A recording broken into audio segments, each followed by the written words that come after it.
Hello and welcome. You're watching To The Point. A war of words has broken out between the government and the opposition over the new advanced estimates of the economy's performance. Anand Sharma has called the data artificial and misleading. The left parties have called it inflated and faked. So tonight we ask, is this suspicion justified? How reliable and accurate is the data? And are politicians trading accusations without really understanding the situation? My guests are the Honorary Director of the India Policy Foundation, Rakesh Sinha, BJD Lok Sabha MP Kalikesh Singh Deo, Central Committee member of the CPM Nilotpal Basu, BJP spokesperson and investment banker P.N. Vijay, and Congress spokesperson Sanjay Jha. Sanjay Jha, Anand Sharma has called the second advance estimates issued by the Central Statistics Office highly suspect and artificial. On what basis is the deputy leader of the opposition in the Rajya Sabha questioning the credibility of the CEO's estimates? Karan, I think Mr. Sharma has actually raised a very grave and a serious issue. And by the way, he's not alone.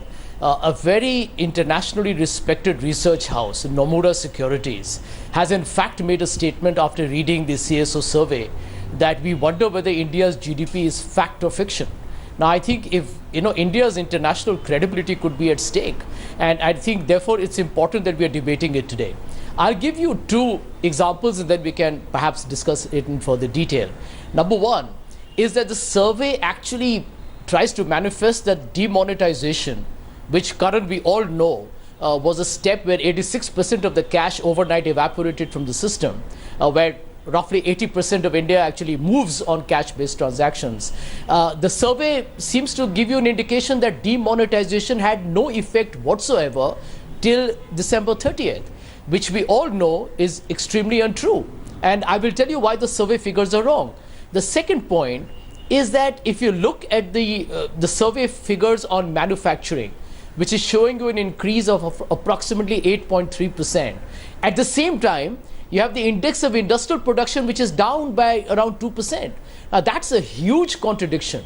Okay. At the same time, lending by the banking sector, that credit offtake is also down by 4.3%. Okay. So who was making an investment and why remains a huge mystery. Let me stop you there. No, I'm going to stop you there. You've actually made your case. It's only fair that we should let P.N. Vijay, who's the BJP spokesperson and someone who as an investment banker understands this, respond.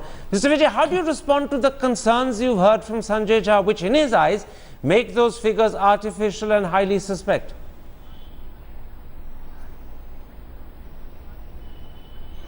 No, some of those concerns are being expressed globally, and we need to look at it. Let me put it in proper perspective. These are quick estimates, and quick estimates by nature are quick. And in a country like India, they can be off the mark. But normally CSO is not that much off the mark. And CSO is a very good organization. I don't think Anand Sharma or even Sanjay is suggesting that they can be maneuvered or the figures are fixed or rigged. I would hotly contest that. They make so that is one point. Second is, you remember, after an expert committee went in 2014 into the calculation of GDP, which has always been a contentious issue for the last 25 years, it was decided to move away from the IIP, because IIP we felt was highly unreliable. Even Chidambaram used to say it quite often when the ball was in his court, that IIP is a very chaotic data. And we moved to a much broader data frame, which covered a bigger sample. So we moved in the 1st of January, hoping that we'll be catching a bigger portion of the economy. Okay. So it is possible that there could have been some mistakes. But the bigger point is, Karan, I want to say, there was a lot of hullabulla saying that rural economy was in shambles, it was in fiasco, and etc., etc. But we have found that the Rabi crop was India's historically high yield in the Rabi crop. Okay. So the GDP quick estimates are showing a very impressive growth in agriculture. Absolutely. And last 6%. But not the least, 39 days out of 90 days were during the buoyant Diwali season. So it's possible 39 represents more than 42%. So that 42% might have given a huge tailwind And the headwind of, we all admit there was a headwind when 85% of the cash was removed. You don't need a manna from heaven to say that. So there was a headwind, but the tailwind might have compensated to some extent. Possibly, and you're right in pointing out that the first 39 days were during the Diwali and Dussehra celebration period when people are spending money. But Lokpal Basu, the left parties have gone even further than Anand Sharma. You've actually said that the growth rate reflected in these figures is inflated and faked. Are you suggesting that these figures are cooked up? Because when you say faked, it suggests that's exactly what you're saying.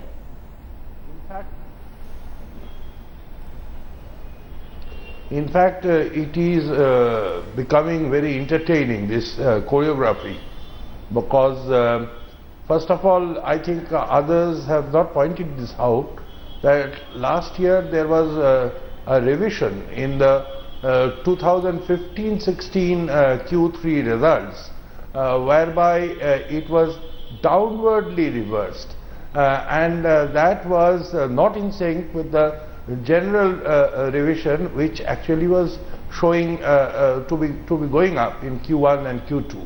And this was done precisely to show that this year's Q3 is more than it actually was. If you see I'm going to interrupt you, Mr. Basu, because I think I want you to clarify the charge you're making. I'm interrupting you. You're saying, and I'm only doing it for the sake of the audience who aren't technical, you're saying that the Q3 downward revision was done deliberately, and I agree with you, it's a very marked revision downwards. You're saying it was done deliberately so that the base effect would make Q3 of this year look much bigger than it is, thus presumably masking the impact of demonetization. You're saying this is the rigging, this is the faking that's happened. I'm underlining it so the audience understands it. That is what you're saying, isn't it? Absolutely. Absolutely. And it is very interesting that Mr. Vijay is waxing eloquent on the agriculture growth figures, but he does not mention that everybody expected that demonetization will show up in the GDP figures, or in fact all of us, we know that there will be a hit on the GDP figures, but since quick estimates can always be subsequently revised, and then people will tend to forget that actually GDP was hit by demonetization. I take your point that quick estimates can be revised, but I want to put your first point, which is a critical point, and it's a very specific charge, to Rakesh Sinha. Professor Sinha, you've heard Nilotpal Basu say that the Q3 figure for last year was deliberately revised downwards, and as I said, it's a very sharp revision down, and it's been done specifically so that the base effect would make Q3 of this year look much larger, as a result of which the impact of demonetization would be masked. Can you respond to that on behalf of the government, which is a government you support? Look, the left party and Congress are using the conspiracy theory to deny the actual empirical facts. These are the empirical facts. These are not the subjective issues which government is addressing. These are based on the actual data. They are being analyzed. They are being put forth before the public.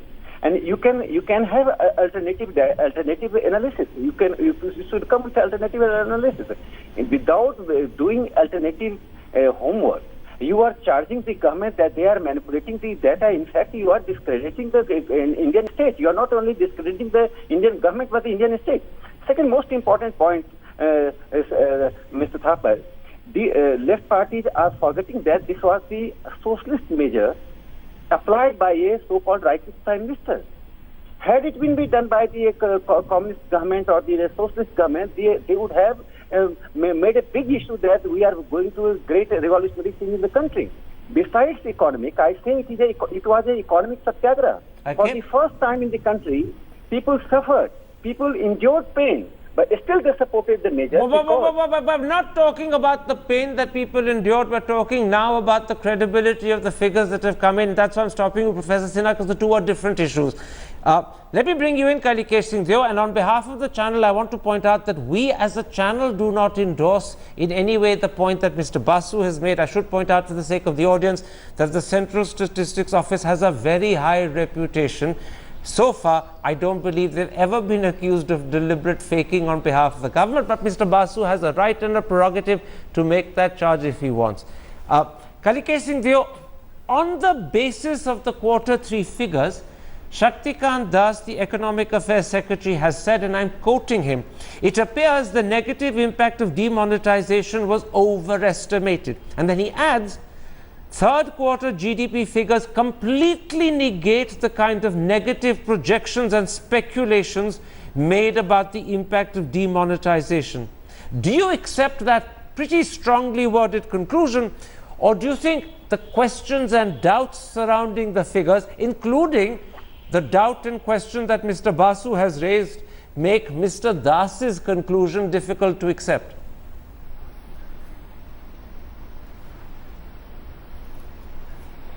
Karan, I would not like to throw a direct charge either at the CSO or Mr. Das.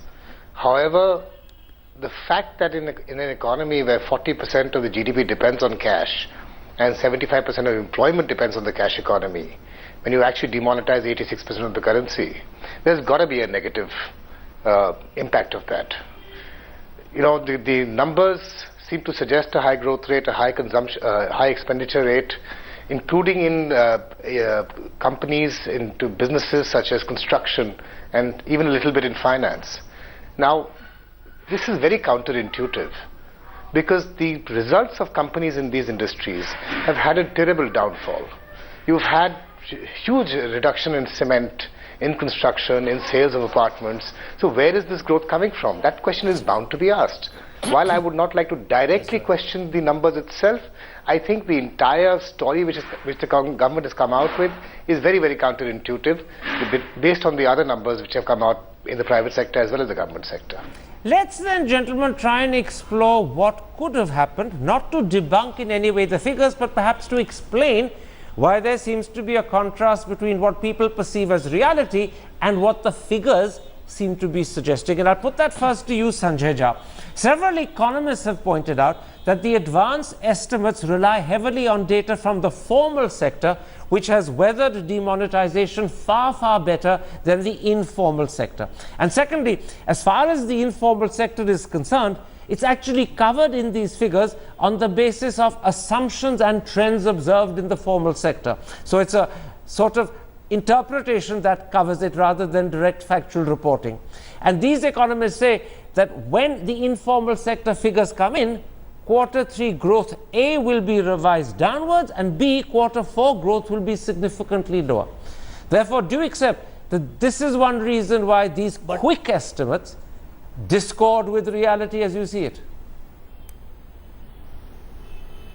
But Karan, that's precisely why the quick estimates had to be more conservative. Because what you're witnessing here is a spectacular underestimation of the potential impact of demonetization. I think you and I will be on a program, say 3 to 4 months hence, where I can promise you that the final revised estimate will probably be closer to reality. I hope so, at least. But I think at least I'm glad to hear that PN Vijay is at least being to some extent realistic. The others are not, from the Bharatiya Janata Party. I'll give you one example, Karan. If you look at the private consumption expenditure, now that's basically the expenditure that you expect is demand driven. You find that despite demonetization, which we all know did result in a serious demand contraction, I think, you heard the previous speaker, Mr. Singh, mention that, you found drop in two-wheeler sales. Retail loans have been flat. So if anybody argues that people borrowed more, well, that has not really happened. And the numbers for the October to December, Karan, are double of the previous quarter. That to me is pure irrational economics. Also, I'll give you one more No, data. don't give me more The examples. October to December Don't give me figures more of examples. You private made your point. consumption Let me fit other people in. are the fastest in 5 years. Don't keep giving me examples. You've made your point and you made it very tellingly. Let others therefore come in and answer it. And I'll put it like this to you, Mr. Vijay. Sure. What surprises people about these figures? And by the way, you've been very honest in saying A, they're quick estimates, and B, they could be revised. And you've also been good enough to say that these are not necessarily firm portraits of reality. But what surprises people about even these quick estimates is that, for instance, manufacturing is said to have grown by 8.3%, which is significantly higher than the 6.9 in Q2. Rather than go down because of demonetization, it went up. Secondly, consumption has increased by a staggering 10.1%, although 86% of all currency had been drained out of the market. And finally, private investment, and you know this better than me, which had been contracting for 3 consecutive quarters, suddenly shot up by 3.5%. So manufacturing, consumption, private investment, all of those are pretty difficult to believe, aren't they?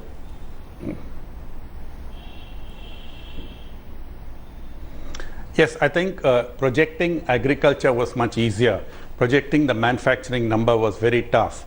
And I do admit that the CSO may have got the data a bit too shallow. Let me talk about 3 things. Mr. Basu, for whom I have a lot of respect, said that the 15-16 last quarter, third quarter was revised. That was because the whole GDP way of calculating the GDP was revised, and I don't think by any stretch of imagination Mr. Modi decided that he'll demonetize on 8th November. So 1 year back he fudged the data. I think that's a bit too much for me to stomach.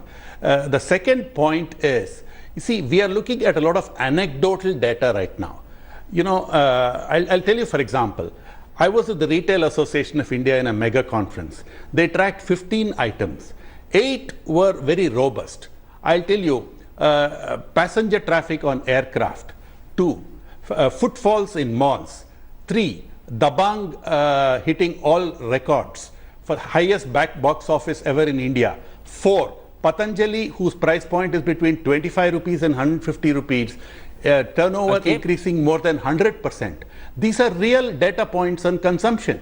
So what I'm saying is the data is very, very confusing. We should take emotion out of it.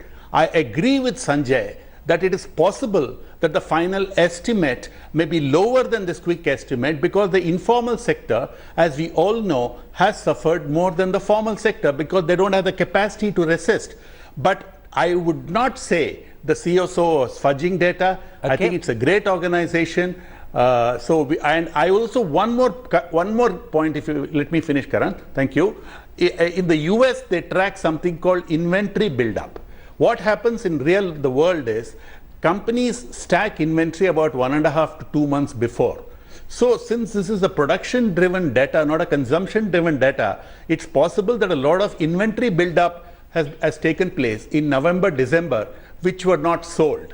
So in the US, that's why along with GDP, they track inventory buildup data, which we don't track in India. Let me put another set of facts and details to you, Nilotpal Basu.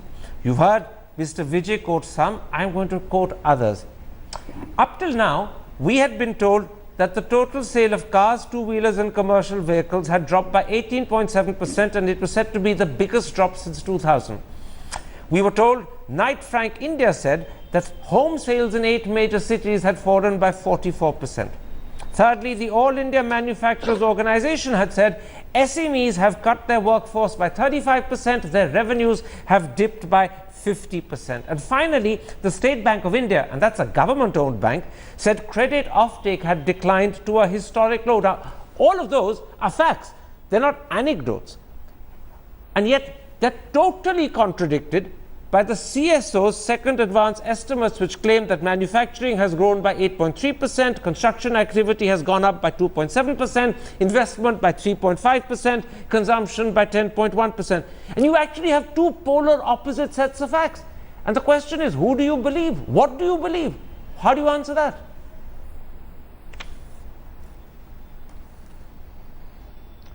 Karan, I always regard you as with a very good research backup, and incidentally I have also gone through all those things. Now, it's very clear that there is a problem with the methodology, which Mr. Vijay also admitted, that first of all, you see, you are calculating GDP both on the basis of production as well as the expenditure data. Now, expenditure data always lags production data, and that is why the revision takes place subsequently. And in fact, there was a hefty downward revision last year for the 2016 data. The second point is that the production data itself is very narrowly premised. You know, they are not taking informal sector at all. Even non-listed companies who are registered companies yet not listed in the exchanges, they are not taking. So the range of corporates that they cover and they source their data from is extremely limited. Okay. So that is another point. And this second set of data that you were talking about, that actual real players talking about their real revenue earnings and drop in their sales, that has actually happened, but that is not captured by the methodology which is being adopted by the CSO. Okay. And when you are charging me that I am going too far to charge that there has been a manipulation, in fact, the manner in which Mr. Das had categorically iterated that all naysayers about demonetization are crushed, I mean, that gives me the confidence to say there is something which is there more than what our eye means. Mr. Basu, you have every right to make any accusation you want against the CSO. I was simply saying that as a channel we don't support it, but I wholly respect your right to make what accusation you want. But Rakesh Sinha, let me put it like this. On the one hand, the Central Statistics Office claims that manufacturing has grown by 8.3%, which, as I pointed out, is a jump of 1.4% over what it was in the previous quarter. On the other hand, we've had graphic accounts in papers like The Hindu, the Hindustan Times, the Business Standard, the Times of India, the Economic Times about job losses and slowing businesses in sectors like textiles, tiles, beedies, jute, Banarsi saris, grain trading, diamond cutting, jewelry, brassware, scissors making, and agricultural mandis. Now the two honestly contradict each other.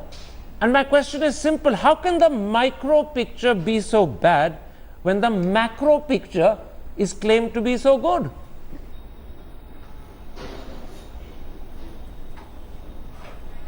No, in fact, these newspapers reported selective incidents that happened. During the demonetization phase, certain job loss, certain slowdown of the economic activity, this was the fact. The government also accepted the fact. But it was not a question of micro level selective incidents. It is a meta narrative of demonetization and the impact on the economy. I am giving one example, Mr. Thapar. The UPA government has given a loan waiver of 1,25,000 crore. And Sri Raghuram Rajan, who was appointed as economic advisor then, it was given in 2008. But what's that got to do with this? Categorically said it was distortion of the economy. What has that got to do with this? That distortion of economy. What has that got to do with this? I am coming to that. Let me complete that. No, why you can't see the things in isolation. The economy is a continuation of the economic reform, and in continuation, this step should be seen in that light. 1,25,000 loan waiver by the UPA government, that was a distortion of the economy. This demonetization has corrected we're not that talking distortion. about demonetization, sir. Sir, we're not talking about demonetization. We're talking about whether the facts given out as the estimates are credible or not. I am coming to the point. I am coming to the point. If the government is providing data, that is the central agency is providing the data, if you are suspecting this data on the basis of post, then no data can be correct from the government side. No government can claim that it is giving the credible data. I think this is a wrong politics. It is based on anti-Modism. There is no logic of anti-Modism. You are applying everywhere anti-Modism. Anything government says that it is wrong. All right, I take your point that those who criticize the figures are doing it because they are anti-Modi, not because the figures merit criticism. Kalikesh Singh Deo, Another hard to believe statistic is the one to do with consumption. Not only has it increased according to the early estimates by an astonishing 10.1%, and that is despite demonetization and 86% of the currency being taken out, but the CSO expects it to grow by 6.5% in quarter 4, and this means that it will have exceeded the first half in the second half of the year by 2%, i.e. the growth in the second half of the year will be 2% higher than it was in the first half of the year. Now, given the way all of us have lived through demonetization, do you believe consumption has increased in this way?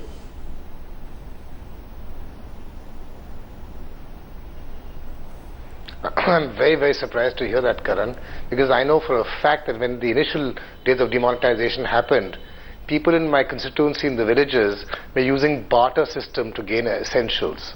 And really, people like me and my friends, we just put off any purchases that we would do for the next month or 2 months.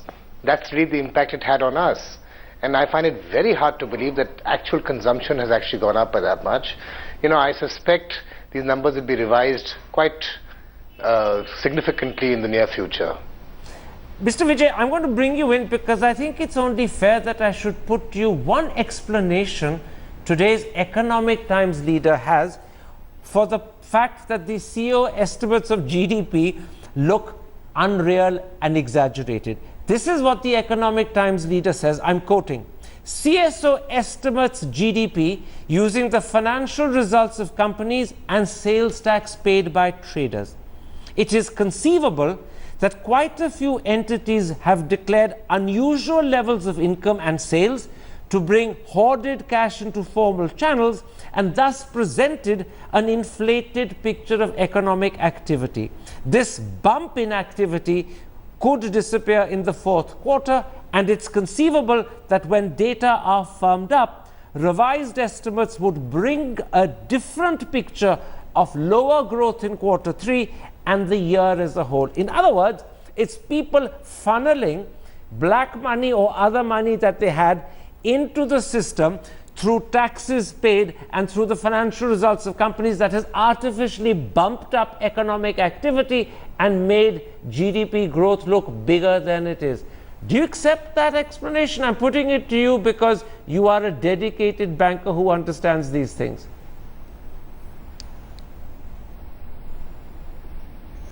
You see, I'll tell you, Economic Times has some reason to say it. If the data they're quoting, if the hypothesis they're saying is true. Karan, let me tell you what exactly happened in 2015. Based on an expert committee which went into GDP calculations and repeated accusations that GDP was distorted, the CSO changed the methodology from production-driven, from IIP data to balance sheets as filed, income statements as filed with the Ministry of Company Affairs. It was felt that this data would be more reliable, and it was not just listed company, as Mr. Basu was saying, much more than that, many companies, much more than the listed companies. So it was an assumption that CSO made that corporate data would have a bigger coverage of India at large than the IIP data. That can be questioned, but that's the methodology they are using. Economic Times saying companies are fudging their data to bring black money into it as fictitious sales. If that were happening, oh, we've lost Mr. Vijay at that point. What a shame. But I think he was saying, I am interpreting him, that there could be some truth to the Economic Times analysis. You're back with us, Mr. Vijay. Were you about to say that there could be some truth to the Economic Times analysis, or were you disagreeing? No, he's not there. Let me very quickly bring you in, Sanjay Jha. What the Economic Times has done is to provide an analytical rationale for the claim made by your leader Anand Sharma that the figures could be misleading. They are misleading not because they are false. They are misleading because when you go into the explanation, what companies have done and the way taxes are featured disproportionately to calculate GDP may give a mistaken impression. Would you accept that and exonerate the CSO from the charge of deliberately creating artificial facts, which is what Anand Sharma also said? Well, Karan, let me tell you that is a lot of logical reasoning in the Economic Times header. Point also that we need to add in here is that even the governor of the Reserve Bank of India, Mr. Patel, the economic survey that Mr. Arvind Subramaniam actually presented, they all knew the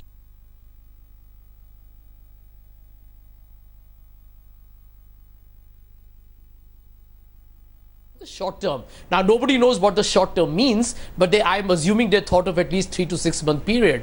Clearly, Mr. Das's aggressive stance yesterday seems to say that all other projections, including that of the government itself, was wrong. And the second point, don't forget that, Karan, Can I while the informal sector has been most on hit, behalf of the Mr. Das, on behalf of formal sector Mr. has Das, overrated. I'd like to point out that he actually differed from Arvind Subramaniam. Arvind Subramaniam said that GDP growth this year would be somewhere between 6.5 and 6.75. Mr. Das the next morning, That's right, in his interviews explicitly said it would be 7 and heading northwards. So by the way, let's be fair to Mr. Das. The CSO bears out Mr. Das. Let's be fair to him. But I just want to underline one thing.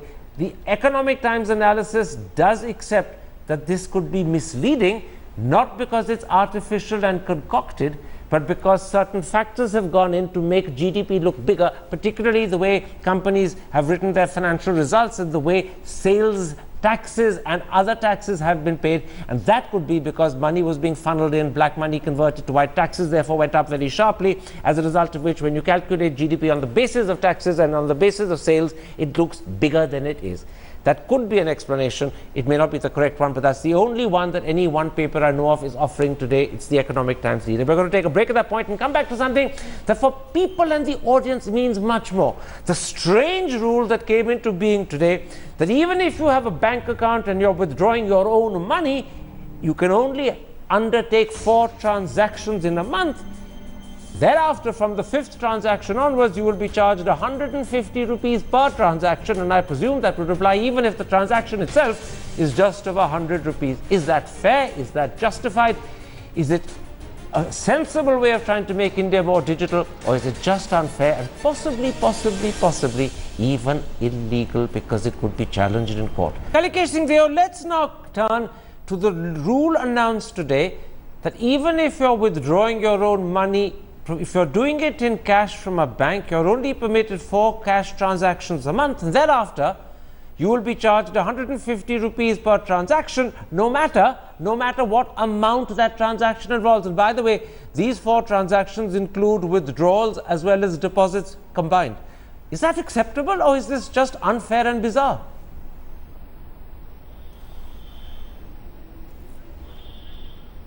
It's really bizarre.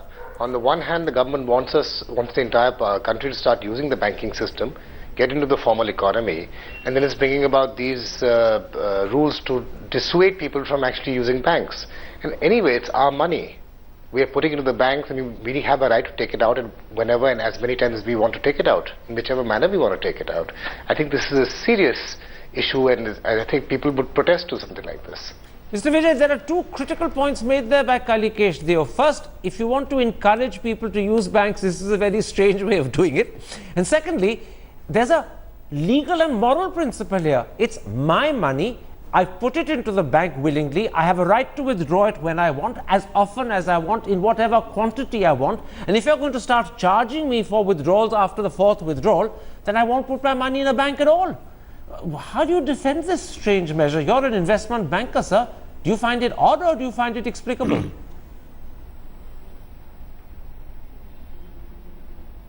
I find it explicable, but odd.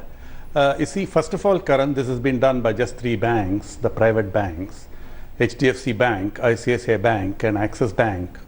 They are privately owned, and in this day and age, the government cannot interfere through the pricing. RBI can.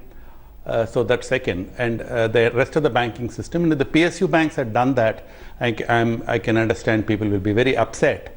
So this is a private transaction between a private banker and a private client. Secondly, what they are saying is that if the home branches is not applicable, these banks are very sophisticated with their technology. For example, Karan, if you are having an account in, say, Southex, but you go to Lucknow, they'll allow you to draw cash. For such transactions they're talking about. If you go to your own branch, you can have any number of transactions. So this is a commercial thing they're doing, and I guess the RBI will come down on that. It doesn't apply to ATM transaction, only to counter transactions. So the RBI will come down on that, but I don't think government should be doing anything about this, because we do respect the private enterprise as having. Before I go to the others, are you reasonably confident, Mr. Vijay, that the RBI will come down? Are you reasonably confident the RBI will step in and force the banks to reverse this? I am actually, because having known the RBI has historically, right, for the last 20 years, detested and denounced making difficult the saving habit more difficult. Okay. Time and again, they worked on the debit charge, they worked on so many things, on credit card interest rates. So I won't be surprised if RBI makes a phone call to these three guys and raps them on the knuckle, and then it's withdrawn. Very quickly, Nirupal Basu, because this is an issue that actually concerns our rights as people who put our money in a bank. This is more than just a banking rule, it concerns the rights of individuals. If the RBI doesn't do what Mr. Vijay is confident they will, ring up the three banks and wrap them across the knuckles, how will you take this measure forward? Apart from what Khalikesh has said, there is an additional point that you see cash transaction is required by people who have more modest economic wherewithal, and they need cash more.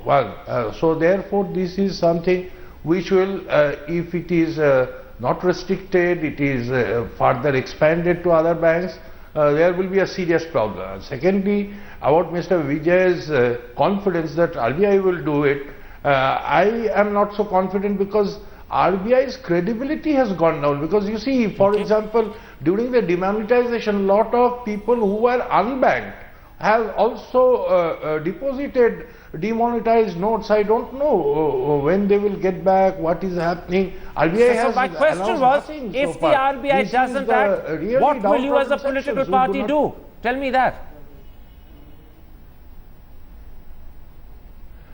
I mean, we will not have to do it. It will be the people who will be opposing that, resisting that, and we will be together with them in their struggle to regain their own money. Okay, Mr. Sinha, let me bring you in.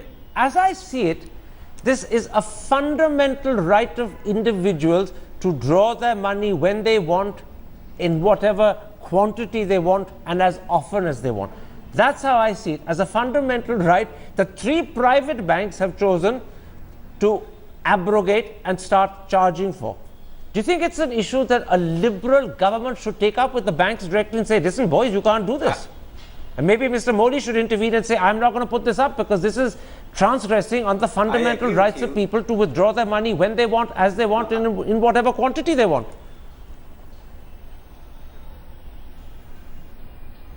No, I agree with you that no bank has right to curb the individual's autonomy to withdraw their own money or transaction, because this would be a negative impact in a liberal democracy. It is individual's autonomy, whether he is using the digital or non-digital form. But at the same time, having said that, you just see in European countries, 90% consumers are self-directed to the digital economy and online trading. So this is the government's proposal and government's intention to encourage the people, but not in this manner. This is a bad logic by the private banks, and I think Mr. Bijan has rightly pointed out that RBI should intervene and regulate. No government sector bank is doing that. So the fundamental point is that, look, the economic reform is based on also one dimension, that is digitalization, and you cannot blindly oppose the digitalization, but it should be self-directed. It should not be imposed on the consumers. All I will add there, Mr. Sinha, is to say that I really don't believe 90% of economic transactions in any country, leave aside European countries, are digitized. I think the figure is considerably lower, considerably. But very quickly, and this is the last question on our show, Sanjay Jha, your party leader, raises almost every single issue he can in opposition to Mr. Modi. How come, so far as I know, Rahul Gandhi is completely silent on this? And this is a measure where the country would want him to speak out and try and do his best to reverse. Why is he silent? Karan, we have already raised this. We have already raised this suo moto in a press conference. I think we have made a statement on it already yesterday night. In fact, the moment this news was made, I can tell you, I find it extremely disconcerting, Karan, that a lot of these announcements are made very surreptitiously late after prime time in the night, so that it misses the day's headline. You know, that is a very intriguing aspect of how this government works. But I'll give you one fact here: India's per capita income it's not the government of an average, that did it. It's three private sector banks. Let's be fair to Mr. Modi. It's the three private sector banks, not the government. Well, let me tell you let me tell you this. Now, what is astounding is India's per capita income is around 6,000 rupees. Now, if you have people who are going to go into transactions and pay 150 rupees if they exceed a certain number of transactions and pay it recurring thereafter, I mean, they'll be paying all their money for cash transactions. I mean, that's preposterous and absolutely bizarre. And the second point, which I've been a banker like PN, and I can tell you this, I'm sure PN will agree with me, that banks actually today have a lower operating cost because of technology. If I use my card 100 times, it doesn't increase their cost 100 times by the same proportion. Aren't doing That's this to cover their costs. They're allegedly doing it to encourage digitalization, but it may well be the wrong way of encouraging. But I take your point that you have already at your party conference found out about this. Unfortunately, I hadn't yet found out about your party conference. Obviously, I should have been watching it this afternoon when you spoke, and I apologize for that. My thanks to all my guests for joining me. And if you have been, thanks for watching. Goodbye. Good night.